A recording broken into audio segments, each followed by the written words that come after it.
buying and selling at today. And so if we get 100 basis points increase in the Fed funds rate, or we get the lending tightening up the standards a little bit, or there's a hot war in Ukraine or whatever, how close, what's going to happen to your deals in terms of evaluation? How tight are those deals? And so I think that would be really good, because you guys are really hands-on, and you made some excellent points. So I think I'm going to take it without, since you both start with the letter J, but Jack's on the left-hand side of my screen.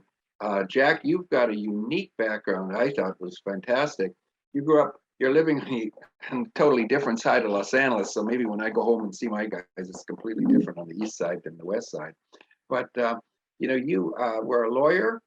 Yep. And you've got some interesting goods. You've got to get into a fight with the first, see how they fight when you start dealing with the opposite side. So why don't you give us a 2 or 3 minute background? Yeah, absolutely. Yeah. We'll let Gene do the same. Yeah, I started as a lawyer. I practiced for about 15 years. I actually litigated on the East Coast, and then got a master's in mergers and acquisitions work and SEC filings, and moved to the West Coast and did that kind of work for about 9 more years, and then eventually was at a technology firm in Santa Clara in Silicon Valley called Macrovision, which now goes by the name of Rovi, because they acquired the company and took over the name. I'm sorry, now it goes under, I think they're now, they were originally Rovi, and now I think they're TiVo. I think they actually changed over. But in any event, they were kind enough to pay for my MBA, and I was kind enough to thank them and leave and move into private equity. So I've been in private equity now for about 16 years. Started at Kane Anderson here in Los Angeles, was a managing director and partner in their growth equity fund. I then worked for Bob Johnson's fund, Bob Johnson, the founder of Black Entertainment Television. They're located in Bethesda, Maryland. I was their West Coast representative, and I more recently have moved out onto my own and am now doing my own deals, trying to utilize kind of the growth, more of a growth equity model. But I learned a lot with Bob Johnson, which was an LBO shop. And I'm now really focusing more on the technology space and early stage companies. Nick had mentioned last time we were on the call, there seems to be a big move in the marketplace towards earlier stage investments. I completely agree with that. And I am part of that. So I'm looking at technology-based businesses, business services, but we are using, as opposed to an EBITDA multiple, we're using an ARR multiple. So it really is a different marketplace than when I started in private equity back in 2005. So it's an interesting time right now. Well, that's a good summary, and I'm adding up 9 years here, 15 years here, and I'm 102. a dozen there, and I'm saying, God, you either I'm jealous because first of all you've kept all your hair, or else you got or else you've got some hair growth routine. But that's fantastic. I had that 20, 30 years ago. Professor, why don't you go ahead? You've got your school, I believe, in the background, unless that's your house. You have a giant house. Tell us a little bit about yourself, and you've actually a fellow Canadian, although you stayed in Montreal until you got your degree, and I came here when I was 10 years old from Windsor. So let's hear your story. Sure, thank you. This is my office, but yeah, so Pacifica Advisors were a lower middle market mergers and acquisitions advisory firm. And so we really focus on transactions that are between 5 million and 150 million, typically in the EBITDA that starts around $1 million up to 15 million. And so it gives you an idea of multiples. It's somewhere between 4 times and 10 times EBITDA. We cover, we're a boutique investment bank. We have 12 associates. We cover 12 sectors. We do cover the technology sector, where Jack invests based on a multiple of annual recurring revenue. But that is the only sector that does that. All the other sectors are still buying nowadays based on the multiple of EBITDA and the multiple of sales.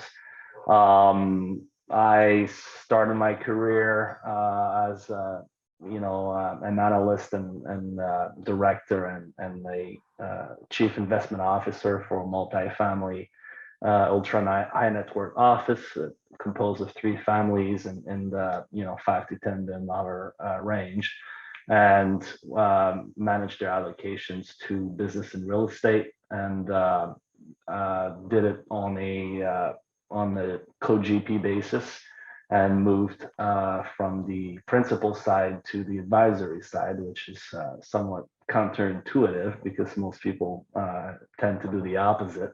But after doing it for so long, and after allocating money to the lower middle market for our offices, I saw a void in the market in terms of intermediary to execute roll-up and add-on acquisition strategies with institutional investors. And so that's our focus. We really, I would say 80% of our transactions are what we call an add-on acquisition. So a company that you plug onto an existing platform, and about 20% of our transactions are more platform-based. So you're looking at $3 to $15 million of EBITDA that typically qualifies for a platform, with the $3 million being the minimum threshold, and then add-on can be really all over the place depending on the size of the platform and the target and the reason why they're acquiring.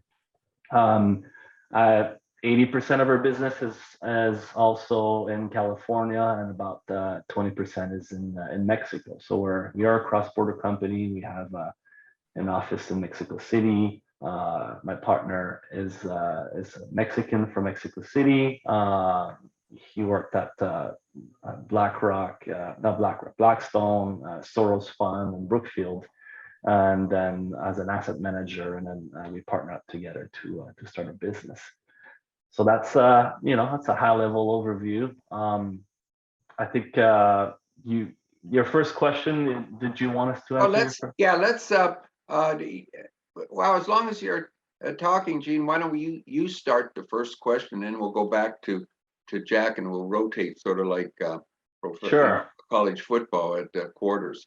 So so the question is, in terms of, because you're working with family offices and stuff, when they're looking at a deal, and when you're talking about add-ons and multiples of EBITDA that are relatively low, what would happen if, obviously this is good times in terms of getting financing now, unless you took a 35% dive in crypto and you were, had that as your principal way of financing a deal in the last 2 weeks. But, tell me, what would happen to your deals if, say, as we talked about earlier, 100 basis points increase in the Fed funds, or 200, or suddenly restrictions on debt and has gone away? Would they just put in a little bit more equity? Would the valuation the valuation of your buyer kind of come down, but the seller still thinks he can get yesterday's price? What would happen there, and how tight? And if you do get into some conflict, how do you solve those issues? Okay, so let's break it down a little bit. Let's just start with valuation metrics. Well, if you look at just a capital asset pricing model, or you look at your weighted average cost of capital to do a reversion value based on a discounted cash flow model, it all comes down to the present value, right? So it comes down to, if the interest rate goes up and your cost of capital goes up, then you're paying less for the company that you're buying. But it does not reduce volume and transaction. I think For our sector, the lower to middle market sector, there's been an enormous movement of capital from the middle sector to the middle market to the lower middle market, just because there's not enough deal for how much capital is out there. And because you can buy a small lower middle market company for 4 to 6 times EBITDA. And if your platform is a middle market company with 25 or $30 million in EBITDA, that has an intrinsic value of 10 times EBITDA, then every time that you make an acquisition, you double your money. And so a lot of those acquisitions are unlevered and purchased with cash, and then the corporations will use corporate leverage to do, to complement if they have a shortage in equity. A lot of the buyers that we work with are private equity firms, and so they have their own internal, debt structure, and they don't need to go and raise debt on a single transaction. Independent sponsors need to do that, and we tend to work less and less with them because they don't perform as well. Their closure rate is probably 50%. Private equity firm is an established one is a 90% closure rate, and so that's a huge difference. And if interest rate goes up 100 basis point, what is that going to do, right? Well, if you're buying a company at 4 to 5 times EBITDA, that's a 20 to 25% cash on cash return. So 1% is not going to make a difference. That's the reality. 2021 was the largest transaction year in history for allocation to U.S. private equity, with $1.24 trillion in transactions across 8,624 deals. That's just a massive amount of business, and that is not going away. The reality is the demographics are really helping my work right now, because baby boomers that have held on for the last 10 years to their companies really need to sell, and there's limited options in terms of succession for them to exit. And the best buyer is the platform private equity investor. What do you think, Jack? Yeah, Jack, go ahead. Take it. Yeah, Nick, I think you make a lot of really valuable points and have impressive statistics at your fingertips. I've been around long enough that I do remember the end of the 1990s when we had the real estate bubble, and the Fed stepped in and lowered interest rates to a point where they were basically giving money away for free. It was so inexpensive that most growth equity groups, and there were a lot of growth equity groups at the time, shifted their model to become LBOs, because it made a lot of sense to utilize the capital that was suddenly flush in the marketplace. It made, why wouldn't you use free money? In the intervening years, LBOs have remained a pretty popular model. And I do think there will be, if interest rates start going up, and they clearly are going to, there will be a shift back towards using less debt. And as Nick mentioned, and I think accurately so, a lot of independent sponsors are going to be in a tough position, because they have a hard time raising enough capital to invest in these in businesses, and to have to do it with equity suddenly becomes a real challenge. So I do think there will be a shift in the marketplace. But I also think Nick's point is completely accurate, that there is so much equity, there's so much capital flush in the marketplace, that a change in interest rates is not going to have that dramatic an impact overall on deal flow and deal flow process and the number of deals that get done. The markets have been crazy busy. There's more capital than opportunities, and multiples on investments have gone up precipitously, which is a real bummer for folks in our position, because it's harder to get a decent return when you have to bid above 10 times EBITDA to win a deal. And if you're in an auction process today, you're getting it from a well-established investment bank, there's a pretty good chance you're going above 10 times. That makes your returns really much more challenging. So, Jack, and I had a HBS colleague who was about 10 years younger than me, but he ended up about 20 plus years ago. We decided we'd go out and look for a small company and try and get it at the 4 or 5 times EBITDA. And this was somewhere around the maybe it was 2002 or 3 or something like that. But what happened is we take a look at these companies, and the valuation expectation of the owner was too high. Yeah. Because he might have had a piece of property in there that he had bought years ago, and he created the goodwill.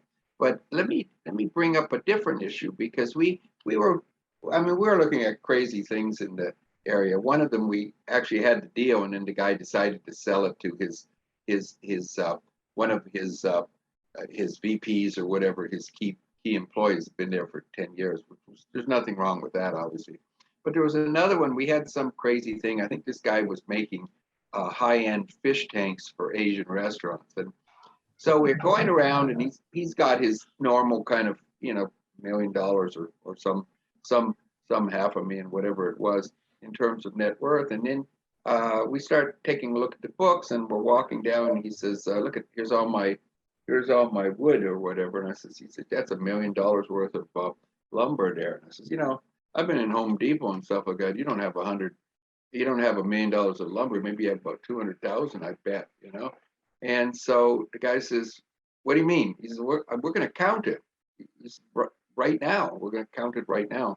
He's give me those invoices, and go across the street and get us a Jack in the Box. He's going to help you. I says, no, we're going to do it ourselves. And so turned out he had like a couple $100,000 of inventory. The bookkeeper hadn't been relieving the inventory. And so at that point in time, plus the fact that he wanted to keep his ne'er-do-well brother-in-law, who was actually doing the relieving of the inventory, kind of killed the deal. But what happens in terms of some of these cases, when you kind of look at the books and stuff, it's how deep is the due diligence, and what's the issue in terms of whether you have things go good or bad? There's got to be, when you're talking about the oneness of fear, there's obviously some employees that are being put on there because they can't find anything else. There may not be as professional of people. Maybe the lawyers and accountants are kind of small-time people. They don't see the biggest issues. And so I have a friend from HBS. He'd actually get in to be a consultant for these firms, as I've done in a few cases. And so they go in and they say, hey, I just need somebody to talk to because I've got a whole bunch of doers, but I'm sort of the only strategic guy. So maybe you can talk about the difficulties in terms of due diligence, and also just difference in valuation perspectives, and working with advisors that don't have as much experience or depth in terms of you guys. Yeah, no, absolutely. Then we'll get on to Nick. We'll get on to you right after this. There's a whole lot of issues there that you're raising. Valuation expectations have changed dramatically. I started in 2005, so again, I started a long time ago, and I go out to negotiate a deal, and people, were not particularly sophisticated. They didn't understand valuations. They didn't know what their companies were worth. Again, I mentioned to you last time we spoke, you use lawyers. The lawyer that negotiates against me back then was the lawyer that drafted the founders' wills. They were not highly sophisticated, and I can get very comfortable terms in terms of the multiples I would put into a business. Today, lawyers are much more sophisticated. They just are. We have rep and warranty insurance. We didn't have that then. The investment bankers are much better at finding these deals and bringing them to market, and they're much better at putting lipstick on a pig. The accounting firms are more sophisticated, and all the players involved. There's much more transparency, which which reduces the arbitrage opportunity in private equity.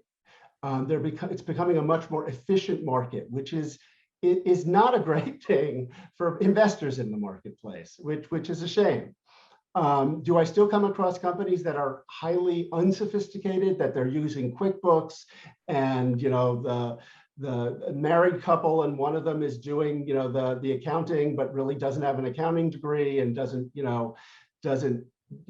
properly know how to use the books and records? Yeah, that happens all the time. And you have to take that into account when you value the business.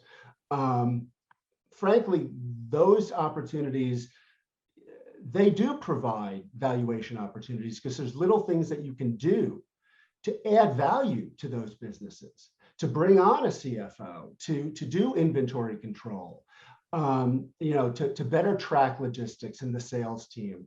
There are things that you can help that company to a large degree, as you were saying, almost like a consultant, that can really add value to those earlier stage businesses, which for me is the part of the job that's fun.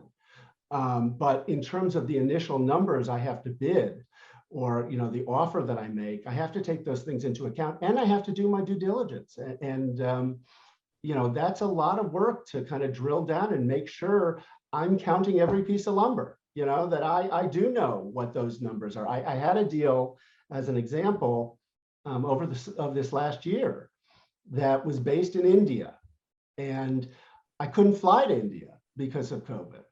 Now I had a classmate from business school who had a fund in Mumbai, in the city where the company was, and I was able to use his people to do my due diligence for me. And I'd known him a long time and trusted him and had a very good rapport.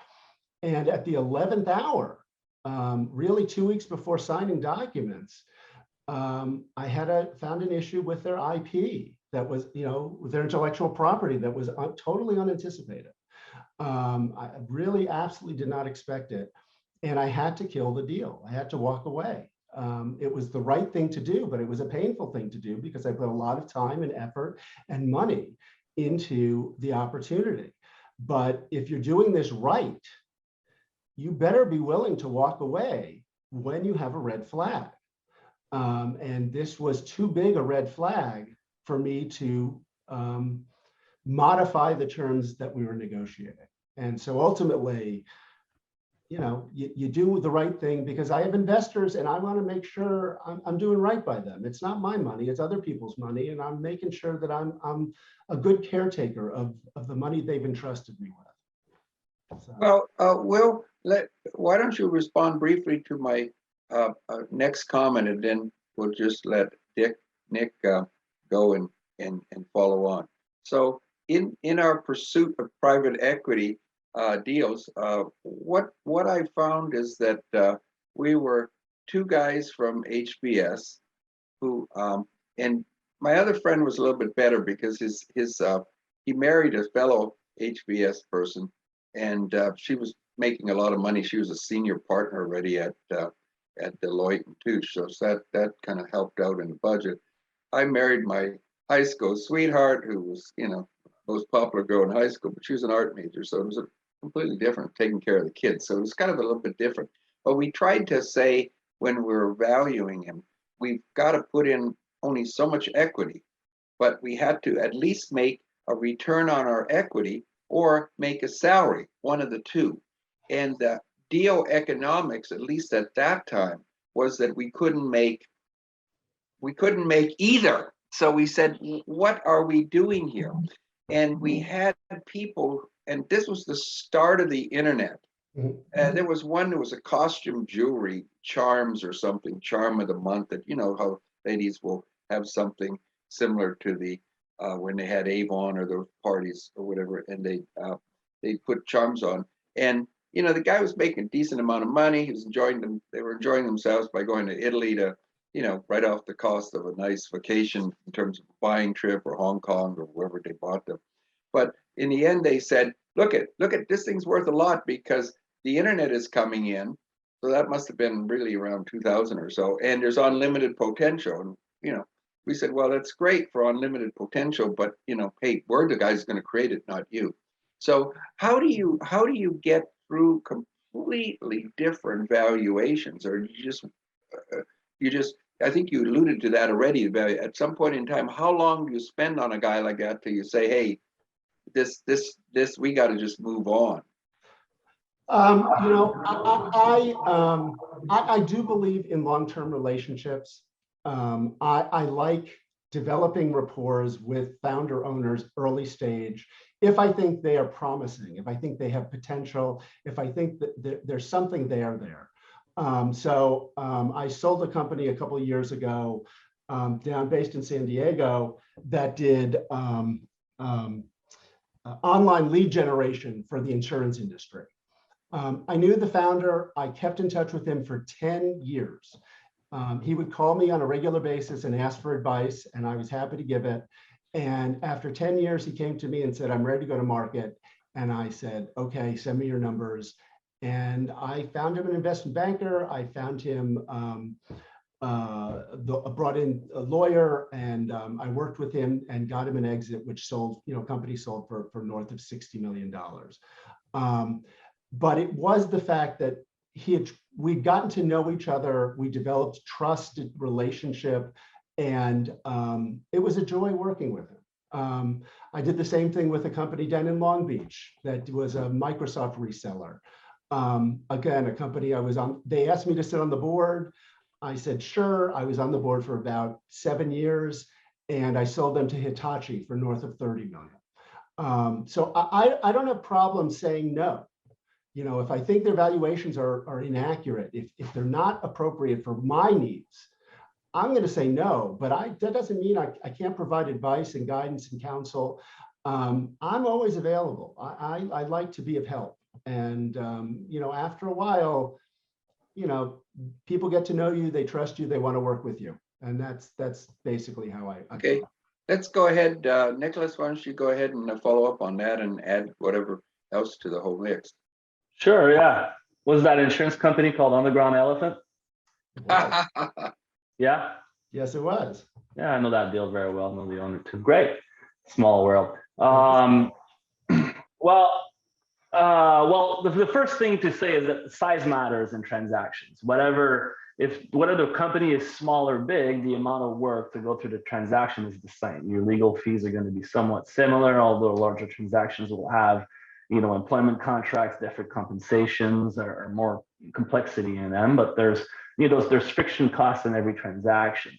The advantage that private equity firms have nowadays is they have teams of analysts that know exactly how to walk through the transaction. And if you do the transaction to an intermediary that has a certain level of sophistication, then most of the work will be done. I would say that on an average transaction, we do about 90% of the work for the buyer, and so we can close the transaction on average between 60 to 90 days. But the key is not so much as how to structure the deal. It's really picking the right seller, right? And so we want to get a closure rate of at least 80% on the deals that we take on, which is very different than what it used to be. And then you got to pick the right buyer who that either has the committed capital or has a quick way to get to the money. We don't do any international deals. I don't consider Mexico as an international country. It's a nearshoring opportunity. I walk across the CBX, the Cross Border Express, go into Tijuana airport, and I can go anywhere in Mexico very, very quickly. And usually the deals that we do in Mexico are for companies that have a US presence or a certain level of integration in the US. And so I know that you alluded to a 10 times multiple on competitive auction processes. When I look at lower middle market transactions, those are transactions that will be between 10 million and 250 million. And the trailing last 3 quarters, the trailing 3 quarters of transactions came in at 7.6 times EBITDA multiple. For deals that are under $24 million, the average has been 4.4 times multiple. Wow. And so when you buy a smaller deal, you have a greater margin of error. And that typically translates to speed. If you're able to execute a transaction quicker, then you get a little bit of a better pricing as well. The other thing that I wanted to touch on was how we pick our sellers. When we pick a seller, we have already a pre-negotiated pricing. So we don't go to market, even though we go to market on price. If our seller's expectations don't meet with the market's expectations, we don't take him as a client, as a seller. We're a sell side shop, not a buy side shop. Buy side have different approaches to it. And so the first factor that we look for when we take on an assignment is the motivation of the seller, and then whether the seller is willing to stay and on what premise. And that really crafts our exit strategy for that company. And if the seller, is 74 years old, has a health issue, and doesn't want to stay in the business, then it changes the multiple, but it also changes the pool of buyers. And so that's our approach to market, and it seems to be received well by the buyers. I would add, I think spending time in Mexico, looking at opportunities in Mexico, is really a brilliant thesis, because I think it's an underbanked market, and I do think there are opportunities there that are overlooked. And I think with as competitive as this process as private equity has become, you need to find places where people aren't, and that's a really smart approach. Yeah, our approach to Mexico is to try to, with the supply chain issues that we have out of China and Africa and Latin America, Mexico is a great alternative for a lot of manufacturing companies to move. So what we do mostly in Mexico relates to manufacturing or nearshoring of IT-related services. Yep.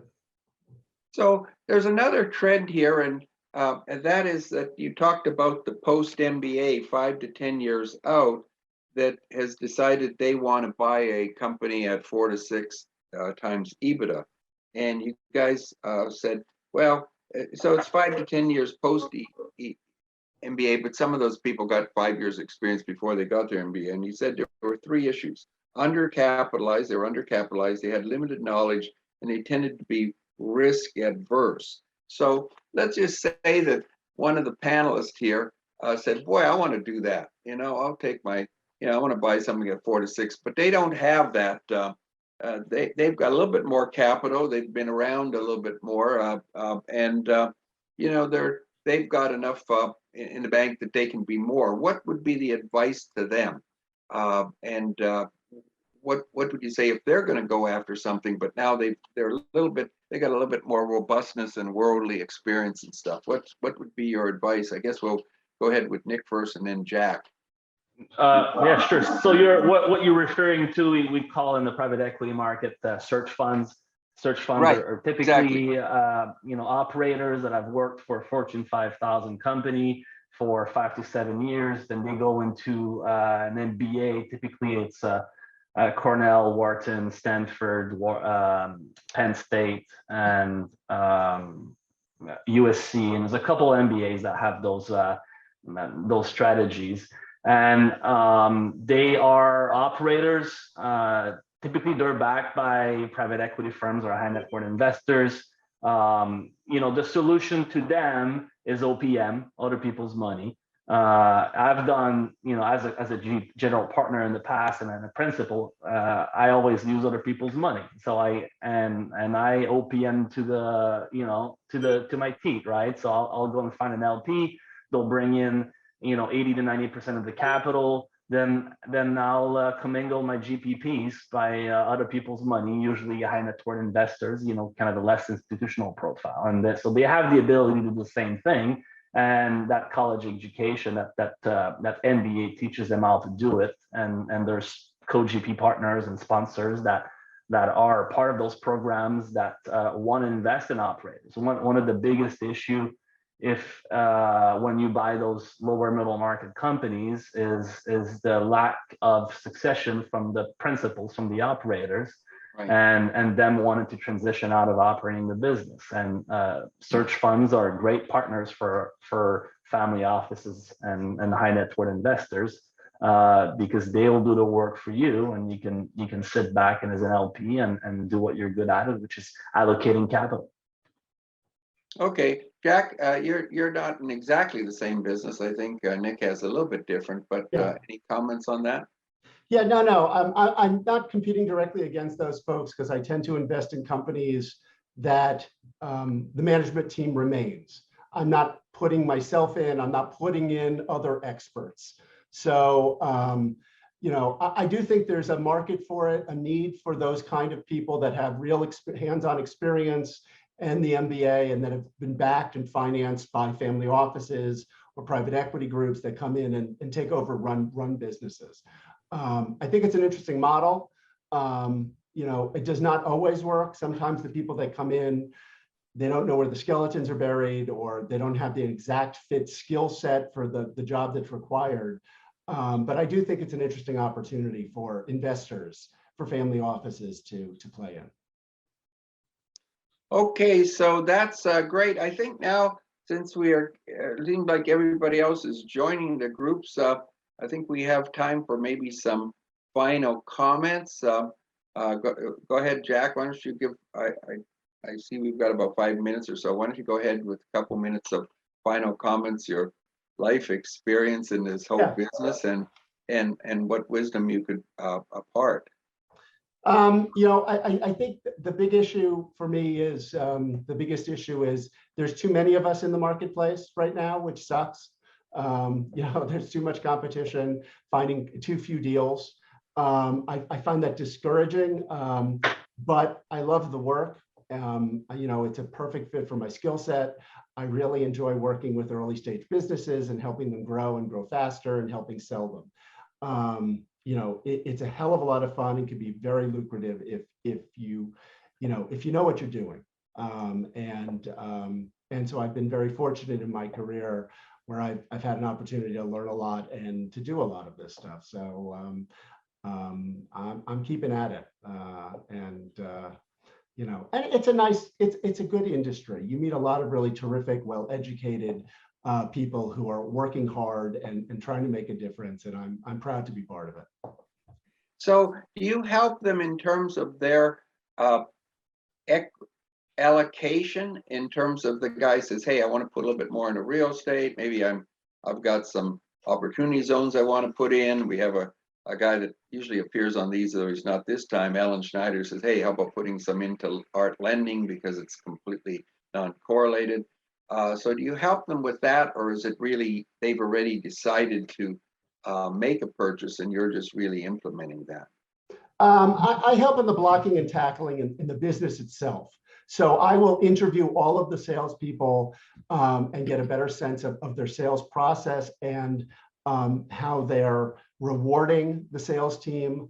I look at the finance department and make sure accounts payable and accounts receivable are separated. I bring in usually a national accounting firm to do regular audits.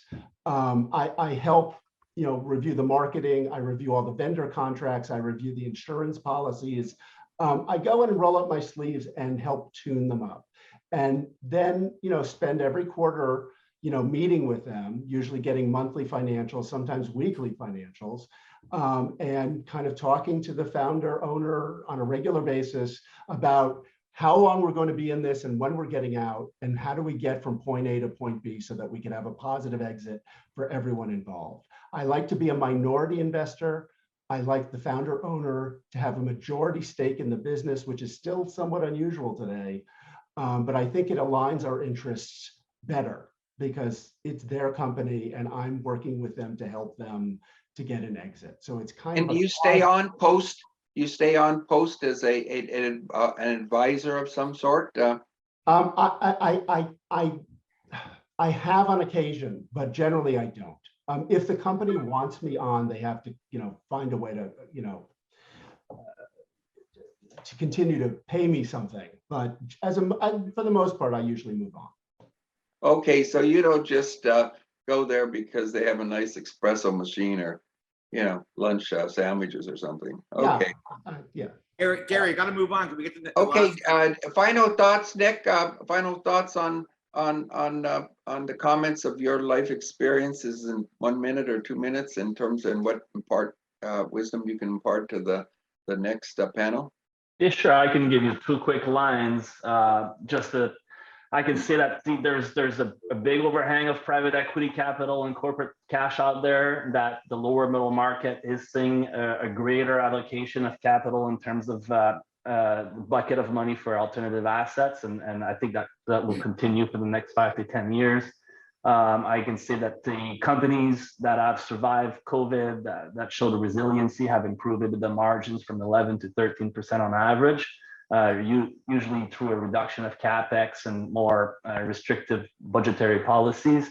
And I think that the M&A activity is going to keep growing for the next 5 years, and that digital transformation is probably the most important factor that's driving M&A transactions and capturing synergies between companies that are being acquired. Okay, so that was really good. And I think if a Republican president appoints me Secretary of Commerce, I'm going to come to you. You have all the statistics. So that's just great. Well, thank you guys so much. This is fantastic. I love these